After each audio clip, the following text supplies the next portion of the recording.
baseball was a passion for me, and I would take 500 cuts at strikes only, and I must make solid contact with 200 of those balls. That's a 400 batting average, or I had to continue until I could. And I had days where I had bloody palms and blisters and all kinds of stuff, but that was outside of practice. I was like, hey, practice is over, now I'm going to go and do this.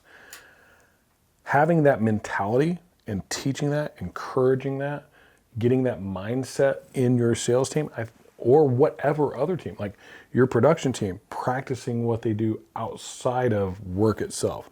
Your administrative team, practicing how can I make this thing that I do more efficient, better, cleaner, allows for us to be higher performing, which allows for us to lower overhead, increase production, and become more profitable ultimately as a company. Yep.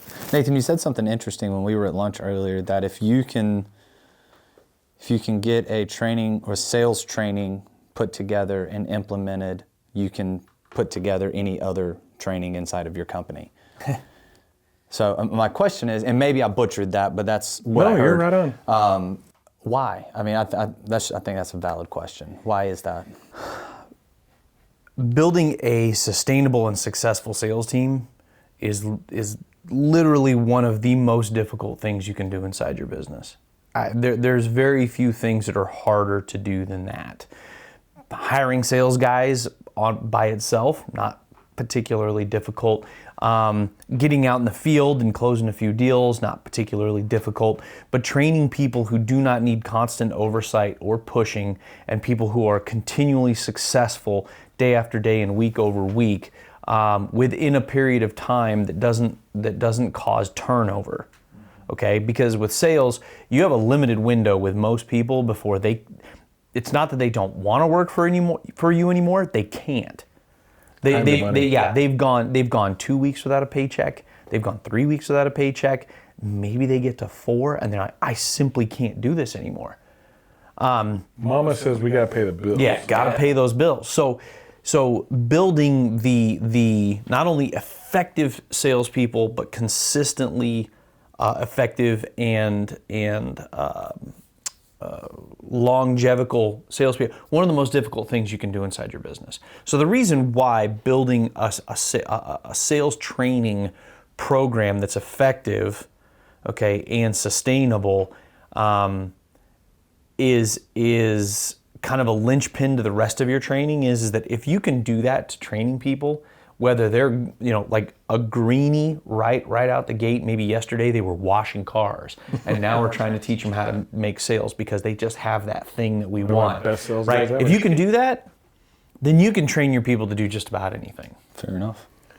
And you really want to think about what that looks like. You mentioned a key point in training. And in sales, we talk about what we call time to money.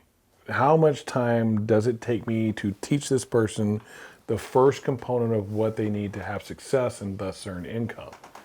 And so if you apply that same thought process to somebody in production or marketing or administration, they have to have success right away too. If they're not having success in what they're doing, like you said, a week, 2 weeks, a month, they're like, man, I'm not doing well at this, and they know it.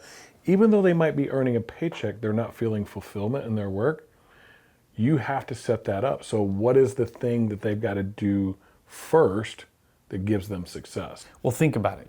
How long can you hold on to somebody who isn't getting paid? Yeah. So you have a little bit more time with admin and production folks because they are getting paid. But if you can get somebody effective who isn't getting paid. Now, a lot of you guys probably offer training money. In other words, you'll pay somebody to hang out while they're getting trained. Generally, it's not enough. It's not enough to live on typically.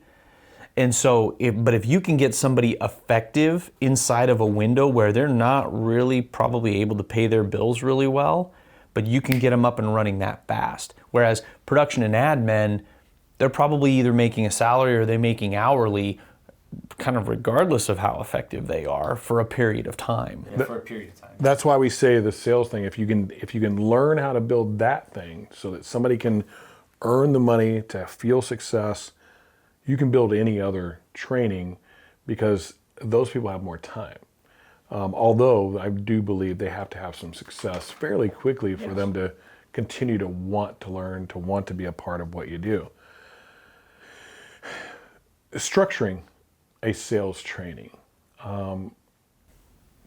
What does that look like? Like how do you schedule. put one of those together? They should have a schedule. There's nothing more frustrating from a new hiree standpoint than feeling like the people who hired you don't know what they're doing. Mm-hmm. And without structure, it feels like they don't know what they're doing.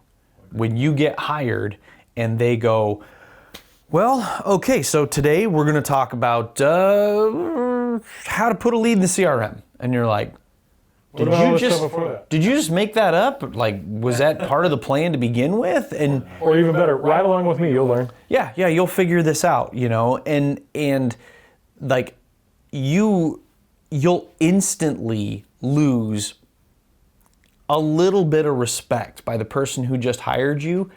And on top of that, like we've talked about, I think we've mentioned before, what was the book was Powerful Moments, I think, that makes the statement that a massive, an overwhelming number of people will know within their first day whether or not they will be at this job for a while or it's just a stepping stone. To be specific, it's 90% of people decide to quit the job they just took within the first 24 hours. So because it's a job, not a career. You've got 24 hours worth of a first impression for this person, and you have no plan on how to train them. You just sit down and go, all right, here, watch what I do now, which is already haphazard. Well, this connects. And they go, they don't really know what they're doing here. Well, this connects back to what we talked about in leadership. So if you're watching any of these videos or catching these short little snippets, going back to our leadership video, we said we had to engage people in a vision. And then the next thing we needed to do is educate them. If we don't follow through with that piece that we said we were going to do, we lose them. So you need to have a plan on what they have to learn, when they need to learn it, and a schedule to implement that thing. And it helps to have some expectations set for them. Because if I say to a new hire, I expect you to be able to do this, whatever that thing is, within a week, you're also making a commitment to them that you are going to help them be able to do that. And you walk into a program where somebody already has that all laid out and you're like, great. You walk into a program where they have no idea what they're doing and it's clear from the outset, you're already thinking, did I make a mistake here? Yeah. I think whenever a great coach starts doing training, first off, like you said, there's a schedule to it. But that schedule looks something along the lines of the very first thing I'm going to do in my coaching is I'm going to connect the value of what we're going to be doing over these next 3 days, a week, 30 days, whatever they are, to what the ultimate result is going to be. That we're going to accomplish this thing. This is what we're trying to do. And connect that dot real quick about that up front. And then probably the next thing they're going to do is they're going to coach and teach on the actual culture of the business. They're going to talk about that first. Like, this is who we are, this is what we're about, this is why we do what we do, this is our mission, this is the things that we're trying to accomplish that benefit you and allow you to achieve your goals in life and give you the skills to reach your potential while you're here. Because if you don't set that foundational side of your training first before you actually get into the content of the training, it's hard for them to connect the skills and effort that they're applying to the why they're doing it and the benefit to them. Well, you have to think of your new employees the same way you think about a new customer. You have to think about them the same way. Because if we all get a little buyer's remorse sometimes, especially when we make a big purchase, we go, oof, should I have spent that amount of money on that thing with that person?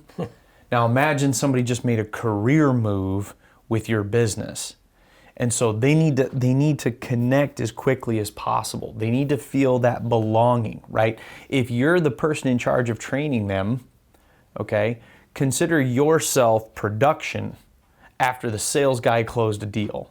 Yeah. So the customer loves the sales guy, otherwise they probably wouldn't have hired your company in the first place. Sales guy is now handing them off to the rest of the team to get the work done, and then they don't hear from production for 2 weeks.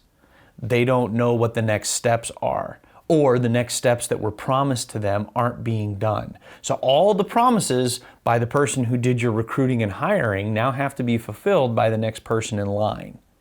And so those two people need to be in line, and then that new hire has to begin to feel that the promises that were made to them are being fulfilled. A lot of times it's the same person. And sometimes it's the same person. Same person that's the coach, the trainer, and everything else that's doing the hiring, especially smaller organizations. It could be the owner bringing somebody new on and training them, or they might have a sales manager in a little bit bigger organization. That if we don't follow through right away with what it was we said we were going to do, the trust is broken. And once you break trust, it's hard to get it back, hard to get that respect back. So there should be a plan like that very first day. For example, in my contracting business, that very first day that when they showed up, there was something special going on immediately. First off, everybody in the company, from me as the owner, to our leaders as managers, to the support staff and production, to the other sales reps that were in there, whoever was training, it didn't matter, sales, administration, production, everybody knew who that new person or new people were, because we would train multiple people at one time. Everybody had to be there, like when they showed up. Hey, welcome to the team. I've heard a lot about you. You're going to be a great part of what this, and you get that belonging aspect first. Like, wow, like they took this serious. Like that wasn't just something that he told me in the interview. It was real. And then they walked into the training room.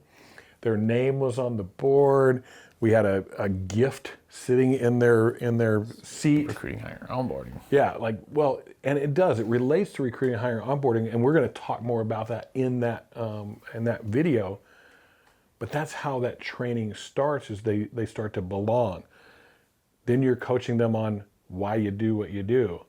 Then you start to get into the things that they do in the order in which they do them.